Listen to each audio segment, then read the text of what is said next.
What is going on, my LS crazed amigos? It's your boy Terrence, speaking from the garage shop once again. Here to offer you some more big bang for your buck product info and savings. Yeah, check this out. What if I was to tell you that you can take your existing gas tank that came out of your old 6.9 Camaro, Chevelle, you can take your existing gas tank, carbureted gas tank, and you can convert it to a fuel injected gas tank, enough PSI to feed your LS engine. And then what if I was to tell you, with all the hoses, everything, soup to nuts, this would cost you in the ballpark of $500. What would you say about that? I know what most of you guys are thinking. Most of you guys are saying, no, can't be done. Yes, it can be done. All right, first thing you're going to have to do, you're going to have to call this company. The company's called Tanks Inc. They're great. They specialize in hot rod fuel tanks for years, and they make this small little baffle. It's a small little baffle, and I wish I had one, but I don't have one on it because it's in the tank. But they make the small little baffle, and attached to this baffle is a Walbro fuel pump. And depending on what size engine, you get a different fuel pump, and they have them. All right. Now what you do is you get your old gas tank, like how I had. My old gas tank was in my backyard, so I had to go get that nasty gas tank, clean it out, drill a small hole, like around 4-inch, with a circular saw, drill a hole in the gas tank, and then I would drop this baffle fuel pump into it, and then with the hardware they give you all the supplied hardware, and then now you have just modified your fuel pump to, your fuel tank to be a fuel injected fuel tank, a GM fuel injected fuel tank. Now, what we're going to do is I'm going to get up under the car. We're going to go up under the car so I can show you exactly what I did. Come with me. All right, here we go. When you get the baffle, the fuel pump from Tanks Inc., I want you to go check out on the website, tanksinc.com. The one I have in here is called the PA4. It's rated to about 600 to 650 horsepower. All right. Now, when you get it all set up and into your tank, what you're going to need to do is you're going to need two, because from off the top of the fuel pump, you're going to have provisionings for a fitting. You're going to have two of them for return and feed. And you'll see it as soon as you go on the website and look at it. What you need to do, what I did was, all this is AN6. So what I did was I got 2/4 inch National Pipe thread to an AN6. All right. And from that point, what I did was, I'm going to take the camera so you can see. All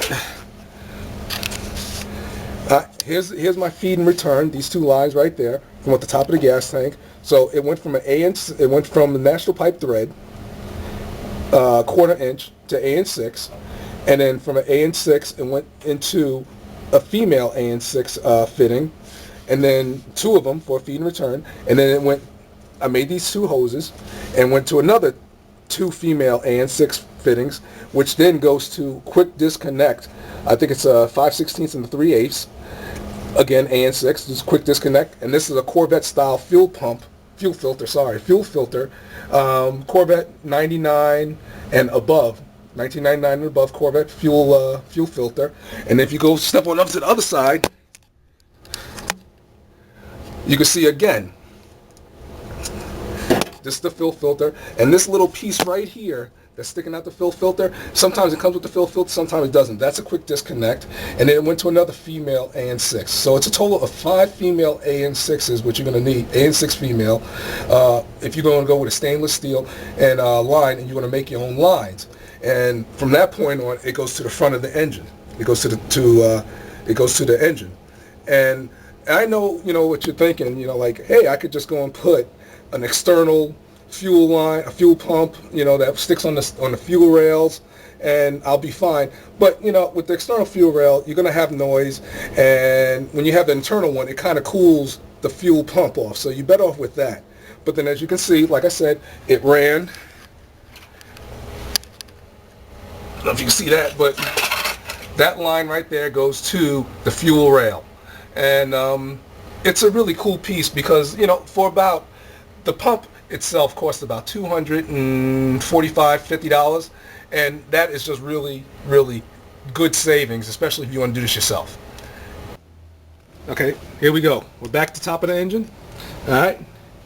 This is the line that went from under on the rails, from the filter, goes all the way to a 90-degree elbow, which is an AN6 female, and you got the AN6 male quick disconnect that goes to the rail. You can get all this from Jegs, and you have just fed your LS engine. That's all it's to it. Now, I'm the type of proof is in the pudding type of guy, so I like to test all these parts out before I even bring them to you. So what we're going to do right now is we're going to start this car up, and we're going to watch the fuel pressure gauge, and we're going to see what's up. Now, please excuse the look of my car. It's in, how should we say, a never-ending restoration state. But right now, let's start this car up and see what's up.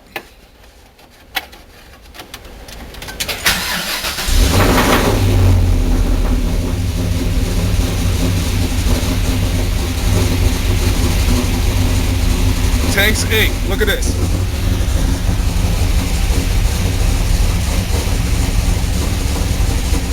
Reading right where it should.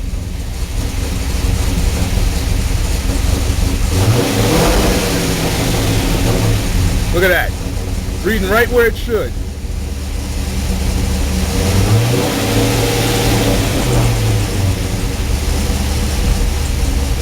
That's a little under 60 PSI. Big bang for your buck.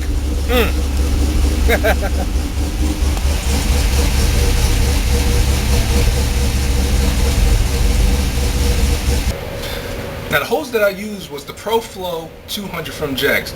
They say that this is rated at a PSI of 200. Now, the LS engine is around, should be around in between 50 and 65 PSI, so this is more than enough. And if you're going to go with stainless steel, everyone knows that stainless steel, you know, if you handle stainless steel, when you put it in the fittings, you're gonna prick your fingers. So if you go with stainless steel, I highly recommend this tool. It's called Cool Tools, and this is for an AN6. What you do is simply you put your fitting in here, right? You clamp it down with a vice grip, or if you're strong enough, you can hold it down if you want to be Hercules. And then what you do is you put your hose in there and you twist it until it fits in it, until it's a perfect look. And this will save you a lot of swearing and cursing, because if you don't use something like this, you're going to mess your hands up and you're going to be like, I should have got one of these Cool Tools. And the cool thing about the Cool Tools is that you can buy them separately or you can buy them in a set. I bought mine separately, and it was well worth the investment, and it lives up to its name, being Cool Tools. And this is good. This is good. So just think about this. You know, like now you have just plumbed your whole system. And, you know, when you think about the savings that you're going to save for doing this, let's take a look at it. A fuel tank, a fuel-injected fuel tank for like an old-school car, and I'm not talking about one of those tanks that you can get from one of those mail orders or either off eBay for like $300, and as soon as you take a turn with like maybe a quarter tank of gas in, you know, you're going to starve your engine. You're going to feel your engine cut out. I'm not talking about that. I'm talking about like a high-quality fuel tank, for fuel-injected fuel tank ready to feed an LS in an old-school car like this. You're going to be paying somewhere $800 now. If you go with stainless steel, anywhere to $2,000. Let's take a look at the fuel lines. The fuel lines alone are going to be like $700. If you go with stainless steel, $700, $800. So at the low end, you're going to pay $1,600. I just showed you how to do yours for for around $500. You can plumb your whole system, soup to nuts, around $500. And you know, forget about the savings. Just think about the satisfaction that you're going to have that you did this yourself. You converted a tank that was never meant to be fuel injected. Now you got a fuel injected tank. You don't have to deal with a sending unit, you know, cutting it and making sure that it fits, and which in my experience those things never work right. I mean, even when you slosh around and when you take a turn, you know, the tank reads all kinds of funny. Now you got a tank that's GM. It doesn't read funny. You got the original sending unit. It's a beautiful thing. Now think about also the bragging factor. Picture this. You're at a car show. You're admiring, everyone's admiring your car, standing around. Someone is going to come up to you and ask you, what tank did you use? How'd you feed your engine? And you could just say, well, the original tank is what's called, I converted to a fuel injected tank. How cool is that? How cool is that? You can do this. It's not that difficult. You can definitely do this. But looking at the clock on the wall, it's time for me to get back to putting this car together so I can see you guys at a car show. Alright? So until next time, be easy, and I will catch you guys later.